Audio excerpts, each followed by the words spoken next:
بہت غور سے جملہ سننا، فیصلے کے سال آ رہے ہیں. اب دنیا کی زندگی میں زیادہ وقت باقی نہیں، پوری دنیا کی زندگی میں زیادہ وقت باقی نہیں. اب فیصلے کے دن آ رہے ہیں.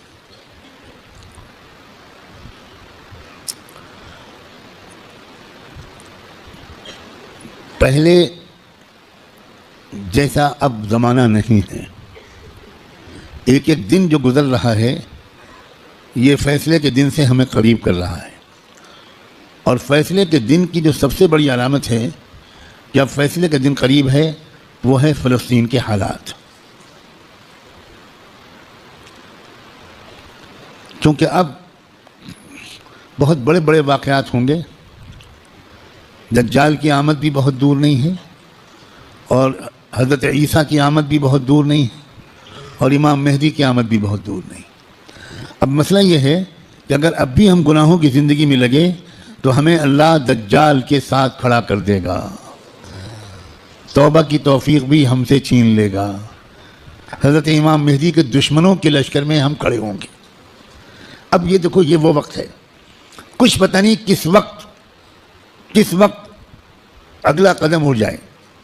جو نشانیاں اللہ کے رسول نے بتائی تھیں آخری فیصلہ کن دور کی، بڑی تیزی کے ساتھ آ رہی ہیں. اس میں ایک نشانی یہ تھی کہ بہت بھیانک جنگ ہوگی یہودیوں کے درمیان اور اصلی ایمان والوں کے درمیان.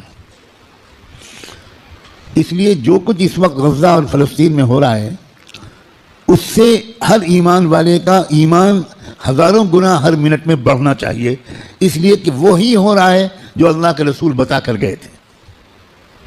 جس وقت وہ آپ بتا رہے تھے اس وقت تو فلسطین میں کوئی مسلمان تھا ہی نہیں، اور آپ یہ بتا رہے ہیں کہ ایک بھیانک جنگ ہوگی، خطرناک جنگ ہوگی، یہودیوں اور ایمان والوں کے مابین ایک خطرناک جنگ ہوگی. آپ بتا رہے ہیں کہ ایک علاقہ ہوگا جہاں سچے پکے مومن جان دے رہے ہوں گے اور جان لے رہے ہوں گے، قربانیاں دے رہے ہوں گے. مسجد اقصیٰ کی حفاظت میں نوجوان جوک در جوک شہید ہو رہے ہوں گے.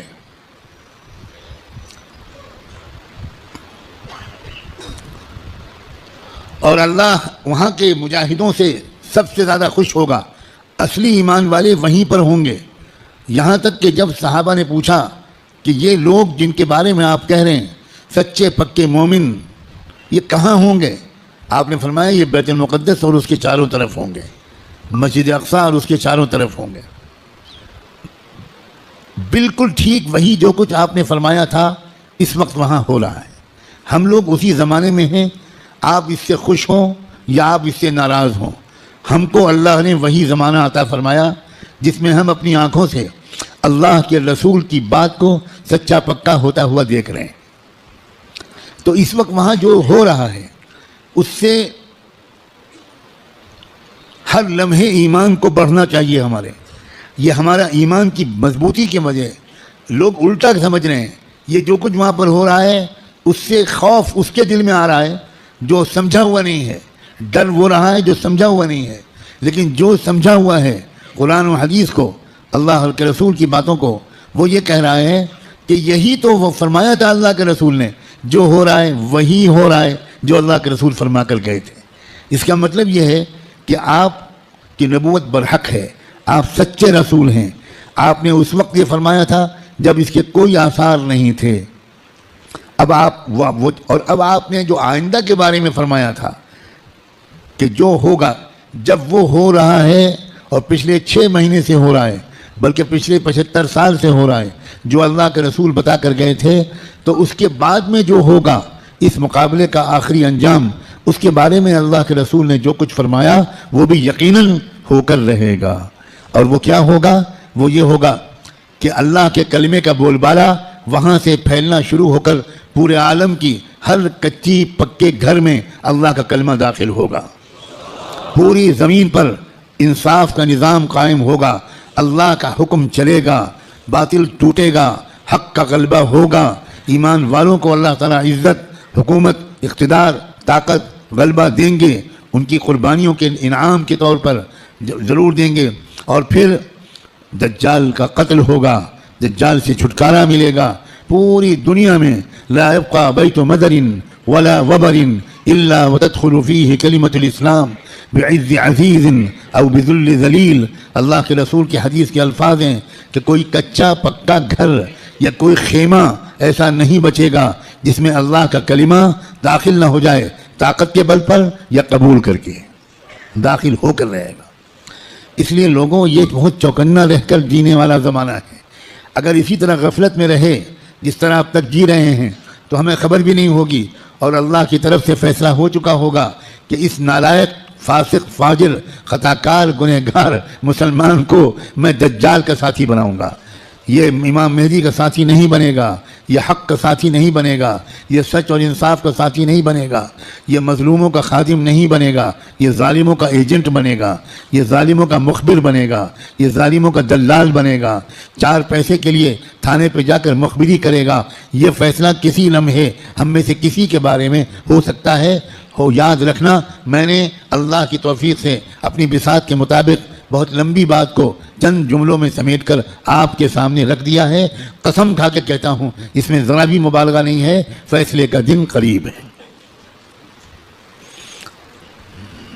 اب اگر گناہوں کی طرف واپس لوٹے، اب اگر پچھلی زندگی کی طرف واپس لوٹے، جن غلطیوں کو چھوڑنے کا فیصلہ کیا ہے، بار بار اللہ تعالیٰ سے عہد کیا ہے، بار بار رو رو کر انفرادی اور اجتماعی طور پر یہ ارادہ کیا ہے کہ اب گناہ کی طرف واپس نہیں جائیں گے، دوستو اب اگر واپس گئے تو پتہ نہیں پھر دوبارہ توبہ نصیب ہوگی کہ نہیں، کیونکہ یہ جو دن اب آ گیا زمانہ، اس زمانے کو پہچاننا علماء کا فرض ہے۔ علماء کی ذمہ داری ہے کہ وہ اس دور کو پہچانیں۔ پچھلے دور کی روایتی باتوں سے کام نہیں چلے گا، اب آپ کو اکابر علماء کے پاس رہنا پڑے گا، کچھ مہینے گزارنے پڑیں گے، تربیت لینی پڑے گی، ان کا اعتماد حاصل کرنا پڑے گا۔ جب اعتماد ہوگا تب وہ آپ کو خاص باتیں بتائیں گے، تب وہ آپ کو اپنے سینے کا علم منتقل کریں گے، تب آپ کو وہ امانت سونپیں گے، آپ کو ایک ذمہ داری سونپیں گے کہ بھئی کس طرح امت کے عوام اور خواص کو، امت کے مردوں اور عورتوں کو، اور خاص طور پر امت کے نوجوانوں کو کس طرح سنبھالنا ہے۔ سب سے زیادہ بنیادی بات اس وقت مجھ کو اپنے سے بھی کہنی ہے اور آپ سے بھی، وہ ہے استقامت۔ اب جمنا ہے، کہو انشاءاللہ۔ اب تقوی پر جمنا ہے، اب اللہ کی اطاعت پر جمنا ہے، اب گناہوں سے دور رہنا ہے، اور جیسے کوئی غلطی ہو جائے سب کام چھوڑ کے اللہ سے معافی مانگنی، دیر نہیں کرنی، کیونکہ پل پل یہ خطرہ ہے۔ جو واقعی زمانے کے تقاضوں سے واقف لوگ ہیں، وہ ہر وقت ان کا دل اس وقت فلسطین کی طرف لگا رہتا ہے، اور اس لیے کہ وہ بار بار تازہ ترین وہاں کی خبریں جاننا چاہتے ہیں کہ کہیں دجال آ تو نہیں گیا، کہیں کوئی ایسا دعویٰ تو نہیں ہو گیا۔ یہ غفلت کے ساتھ زندگی کے دن نہیں ہیں، غفلت کے ساتھ گزارنے والے دن نہیں ہیں، یہ بہت ہوشیاری کے دن ہیں۔ اور یہ بھی یاد رکھنا، الٹے سیدھے مقرروں اور مولویوں، الٹے سیدھے جو اپنے آپ کو عالم کہتے ہیں اور ہیں وہ جاہل، ان کی باتوں کے چکر میں مت آنا۔ وہ طرح طرح کی باتیں تم کو بتا کر تم کو غلط راستے پر لے جائیں گے۔ جو سچے پکے اکابرین ہیں، بڑے بڑے بزرگوں کی صحبت یافتہ، قرآن مجید کے مفسر، قرآن کو گہرائی سے سمجھنے والے، اللہ کے رسول کی منشا کو سمجھنے والے، پوری زندگی کے 24 گھنٹے اللہ کے دین کی خدمت میں گزارنے والے، جن پر وقت کے سارے بزرگوں نے اعتماد کا اظہار کیا، ان کی بات ماننا ہے۔ ورنہ سوشل میڈیا پہ جاؤ تو 50 انجینئر ملیں گے، اور 50 ڈاکٹر ملیں گے، اور 50 طرح طرح کے لوگ ملیں گے جو اسلامی پروگرام چلا رہے ہیں۔ ہمارے نوجوانوں کو نہیں معلوم کہ اسلام کی ویب سائٹس کے نام سے جو ویب سائٹس چل رہی ہیں، اس میں سے تقریباً 70% یہودیوں کی ویب سائٹس ہیں، اور باقی قادیانیوں کی ویب سائٹس ہیں، کچھ ہمارے ملک کے ہندوؤں کی ویب سائٹس ہیں جو اسلام کے نام پر چل رہی ہیں، اور اس میں قرآن کا درس ہوتا ہے، احادیث کا درس ہوتا ہے، مسئلے بتائے جاتے ہیں، اور ہمارے نوجوان وہ بیچارے بجائے علماء سے جڑنے کے وہ سوشل میڈیا سے مسئلے معلوم کرتے ہیں۔ ابھی مجھ سے چند دن پہلے یہیں کسی نوجوان نے پوچھا کہ ہمیں بعض مسئلے معلوم کرنے پڑتے ہیں تو ہم سوشل میڈیا پر جاتے ہیں، وہاں پریشان یہ ہوتے ہیں کہ الگ الگ سائٹ سے الگ الگ جواب ملتے ہیں۔ میں نے ان سے پوچھا کہ جب آپ بیمار پڑتے ہو تو سوشل میڈیا پر جا کر علاج کراتے ہو؟ آپ کو کینسر ہو جائے تو آپ فوراً سوشل میڈیا کی سائٹ کھولو کہ ٹریٹمنٹ آف کینسر اور علاج شروع کرو، تو اتنا ضرور فائدہ ہوگا اس علاج سے کہ اگر وہ علاج نہ کراتے تو سال 2 سال گھر والوں کو تیمارداری کرنی پڑتی. سوشل میڈیا کے علاج سے انشاءاللہ بہت جلدی گھر والوں کی پریشانی دور ہو جائے. جب آپ کو کوئی مقدمہ لڑنا ہو، کوئی عدالت کا مسئلہ قانون کا ہو، تو آپ کس کے پاس جاتے ہو؟ کسی انجینئر کے پاس، کسی انجینئرنگ کی سائٹ کے پاس جاتے ہو.